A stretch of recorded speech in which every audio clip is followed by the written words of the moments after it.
সদ্যঘোষিত উচ্চতৰ মাধ্যমিক চূড়ান্ত বৰ্ষৰ ফলাফলত জুয়ে পুৰা সোণ হৈ জিলিকিল বিভিন্ন প্ৰান্তৰ শিক্ষাৰ্থী। দৰিদ্ৰতা, প্ৰতিকূলতা আৰু জীৱনৰ কঠিন সংগ্ৰামৰ মাজেৰে কৃতিত্বৰ শিখৰত উপনীত হ'ল বজালীৰ আনন্দৰাম বৰুৱা একাডেমীৰ বিশাল দাস আৰু ভাস্বতী কলিতা। বজালীৰ কালজিৰাপাৰা অঞ্চলৰ বিশালে সৰুতে পিতৃক হেৰুৱাই দৰিদ্ৰতাৰ প্ৰাচীৰ ভাঙি বিজ্ঞান শাখাত 91.4% নম্বৰ লাভ কৰি আজুৰি আনে এই সফলতা।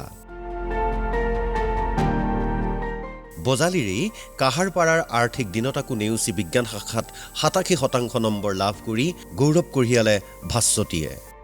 উচ্চতৰ মাধ্যমিক পৰীক্ষা আনন্দৰাম বৰুৱা একাডেমীৰ পৰা 91%ৰে উত্তীৰ্ণ হ'বলৈ সক্ষম হৈছোঁ। পঢ়াৰ লগতে চিত্ৰ অংকন আৰু বাঁহী বজাই মই ভাল পাওঁ। ভৱিষ্যতে মই এজন নিজকে চাইণ্টিষ্ট হিচাপত গঢ় দিব বিচাৰোঁ, যদিও পিছত এই সিদ্ধান্ত সলনি হ'ব পাৰে, মই সঠিককৈ নকওঁ আৰু। সদ্যঘোষিত উচ্চতৰ মাধ্যমিক পৰীক্ষাৰ বিজ্ঞান শাখাত মই 87.2% নম্বৰ লাভ কৰিবলৈ সক্ষম হৈছোঁ। মোৰ এই সাফল্যত মোৰ মা, দেউতা বা মোৰ শিক্ষাগুৰু লগতে আমাৰ ঘৰৰ সমূহ মানুহে মোক যথেষ্টখিনি সহায় কৰিছিল। এদিনো বিদ্যালয়লৈ নোযোৱাকৈ, টিউচন নোলোৱাকৈ 80% নম্বৰ লাভ কৰি উজলি উঠিল বিশেষভাৱে সক্ষম এগৰাকী ছাত্ৰী।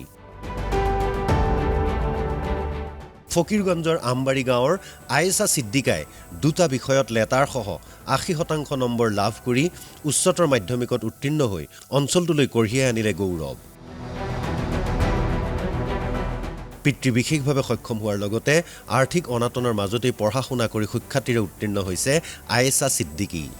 অভাৱকো নেওচি সাফল্যৰ শিখৰত আৰোহণ কৰিলে জুৰিয়াৰ এগৰাকী ছাত্ৰীয়ে।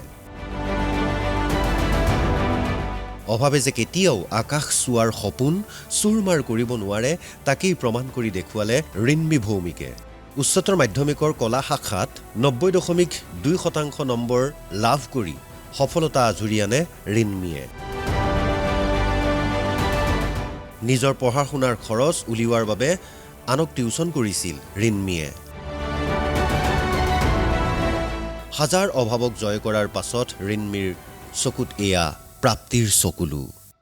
মই জুৰিয়া চিনিয়ৰ ছেকেণ্ডাৰী এগৰাকী কলা শাখাৰ ছাত্ৰী আৰু মোৰ পাৰ্চেণ্টেজ হৈছে 90। মই বহুত কষ্টকৈ পঢ়িছোঁ। মানে মোৰ দেউতা বেলেগৰ দোকানত কাম কৰে আৰু মাক দেউতাই বহুত সুখী হৈছে মোৰ ৰিজাল্টটো শুনি, আৰু মোৰ শিক্ষক শিক্ষয়িত্ৰীৰ অৱদানটো মই বুজাব নোৱাৰিম। মই বহুত সুখী আৰু মোৰ টিচাৰো বহুত সুখী। তেখেতৰ ছাপোৰ্ট নাথাকিলে মই আজি আগুৱাই যাব নোৱাৰিলোঁ হয়।